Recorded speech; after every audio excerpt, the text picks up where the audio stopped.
வீட்டை சுற்றி நம்ம நிறைய தொட்டியில் அழகுக்காக நிறைய செடிகள்லாம் வளர்க்குறாங்க. அதெல்லாம் விட அழகுக்காக எந்தவித பயனும் இல்லாமல் அழகுக்காக நிறைய செடிகளை வளர்க்குறத விட இந்த அருகம்புல்லெல்லாம் தொட்டியில் வளர்க்கலாம். நிறைய வீட்டில் ஒரு 2-3 தொட்டி, 4-5 தொட்டி, ஒரு 10 தொட்டி கூட வச்சு அங்கங்கே தொட்டிகளை வச்சு அருகம்புல்லை வளர்க்கலாம். அதனால் என்ன ஆகும் அப்படின்னா, நம்ம அந்த அருகம்புல் சாறு போட்டு குடிக்கலாம். வயல்வெளியை தேடி போக வேண்டிய அவசியம் இல்லை.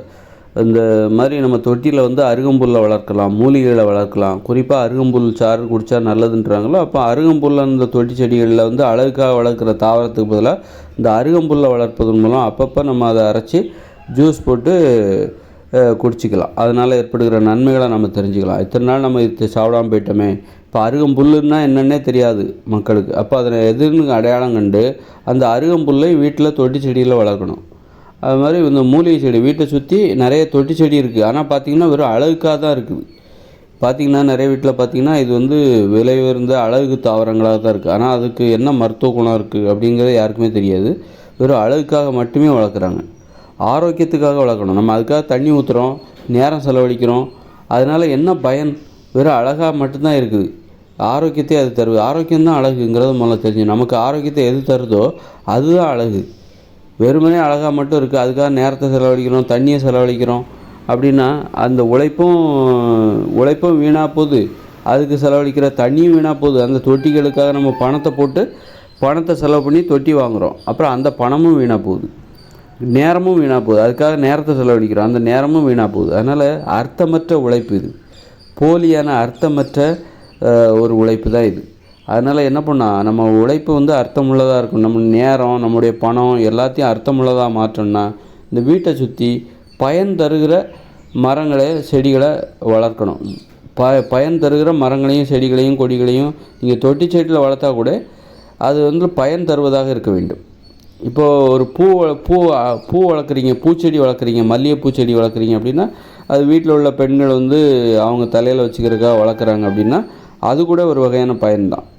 அதுக்காக ஒரு அளவு தான் அதையும் வச்சுக்கணும். அதுக்காக வீட்டை சுற்றி ஒரே பூக்களை தருகிற மரங்களாக செடிகளாக வச்சுக்கிட்டு இருக்கக்கூடாது. ஒரு அளவு தான் அதுக்கும்.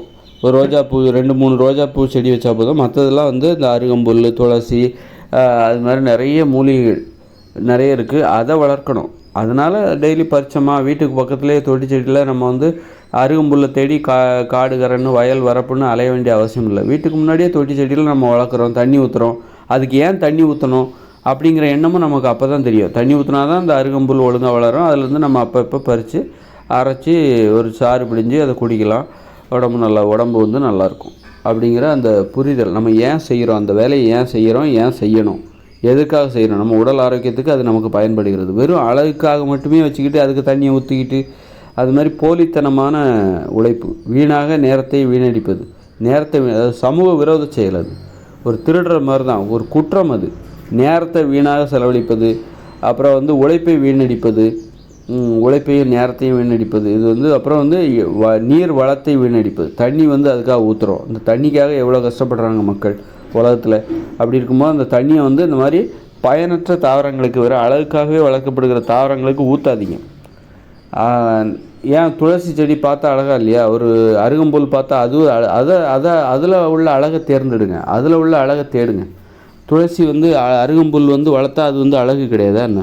துளசி செடி அழகு கிடையாதா என்ன? அப்போ அதுவும் அழகு தானே. அப்போ அந்த மாதிரி பயன் தருகிற மரங்களிலிருந்து அழகை நேசியுங்கள். பயன் தருகிற மரம், செடி, கொடிகளிலிருந்து அழகை கண்டுபிடிங்கள். அதை ரசிக்க பழகுங்க. பயன் தருகிற மரங்களும் செடிகளும் அதுதான் அழகு அப்படின்னு பார்க்க பழகுங்க. உங்களுக்கு எந்தவித நன்மையுமே தராத ஒரு செடியை போய் அழகுன்னு எப்படி சொல்கிறீங்க? அப்போ அழகுக்கும் ஆரோக்கியத்துக்கும் சம்மந்தமே இல்லையா?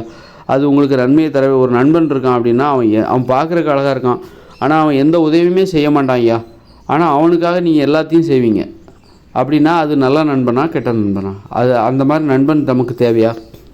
ஒரு நண்பன் இருக்கான், இப்போ உதாரணத்துக்கு ஒரு கணவன் இருக்கிறான், ஒரு மனைவிக்கு ஒரு கணவன் இருக்கிறான் அப்படின்னா அவன் எந்த உதவியுமே அந்த மனைவிக்கு செய்ய மாட்டான். அந்த மனைவி அந்த கணவனுக்கு எல்லா உதவியும், ஆனால் பார்க்குறக்கு நல்லா இருக்கிறான், பார்க்குறக்கு அந்த கணவன் நல்லா இருக்கான், ஆனால் எந்த ஒரு உதவியும் அந்த மனைவிக்கு அவன் செய்யவே மாட்டான்.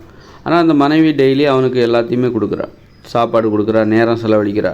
அப்போ அப்படி ஒரு கணவன் தேவையா? அதே மாதிரி தான் ஒரு செடின்னா நமக்கு நேரத்தை செலவழிக்கிறோம், அதனால் பயன் தருகிற மரங்கள், செடிகள், அவற்றிடமிருந்து நம்ம அழகை நேசிக்க வேண்டும், அவற்றிடம் உள்ள அழகை நேசிக்க வேண்டும்.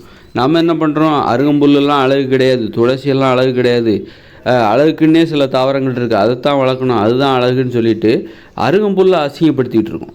துளசியை வந்து அசிங்கப்படுத்துகிறோம், கரிசலாங்கண்ணியை அசிங்கப்படுத்துகிறோம். கரிசலாங்கண்ணியை வளங்க, துளசியை வளங்க, அது மாதிரி அருகம்புல்லை வளர்க்கணும். அந்த மாதிரி பார்த்திங்கன்னா வந்து ஓம செடின்னு ஒரு செடி இருக்குது, ஓமம் வாசனை வரும், அந்த மாதிரி செடிகளை வளர்க்கணும். இப்படி பயன் தருகிற மரங்கள் தான் அழகு அப்படின்னு சொல்லி அதை கௌரவப்படுத்துங்க, அதை அசிங்கப்படுத்தாதீங்க. பயன்களே தராத செடிகளை போய் அதுதான் அழகுன்னு சொல்லி வீட்டு முன்னாடி வளர்க்குறது மூலமாக நீங்கள் என்ன பண்ணுறீங்க அப்படின்னா அருகம்புல்லை அசிங்கப்படுத்துகிறீங்க, துளசியை அசிங்கப்படுத்துகிறீங்க. இப்படி பயன் தராத செடிகளை தூக்கி வச்சு கொண்டாடிக்கிட்டு பயன் தருகிறவர்களே அசிங்கப்படுத்துறீங்க, பயன் தருகிற மரங்களையும் செடிகளையும் அசிங்கப்படுத்துகிறீங்க, அவமானப்படுத்துகிறீங்க.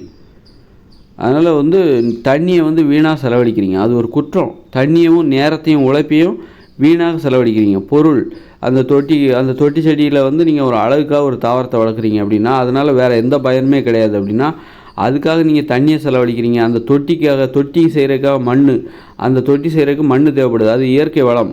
அப்போ அந்த இயற்கை வளம் வீணாக செலவழிக்கப்படுகிறது. இந்த மாதிரி பயன்படுத்துகிறது குற்றம். இயற்கை வளத்தை நீங்கள் வீணாக செலவழிக்கிறீங்கன்னா தண்ணியை வீணடிப்பது ஒரு குற்றம், உழைப்பை வீணடிப்பது, நேரத்தை வீணடிப்பது ஒரு குற்றம். அதனால் வந்து பொறுப்பை உணர்ந்து பொறுப்பான செயல்களில் ஈடுபட வேண்டும். பயனற்ற தாவரங்களை வளர்க்காதீங்க, பயனற்ற மரங்களை வளர்க்காதீங்க. ஆரோக்கியம் தருகிற செடிகளிடம் உள்ள அழகை கண்டுபிடியுங்கள். ஆரோக்கியம் தருகிற செடிகளை நேசிக்க கற்றுக்கொடுங்க. ஆரோக்கியம் தருகிற செடிகளில் உள்ள அழகை நேசியுங்கள், அதை ரசித்து பார்க்கணும். அதுதான் அதுகளுக்கு கொடுக்குற, அந்த செடிகளுக்கு கொடுக்குற மரியாதை.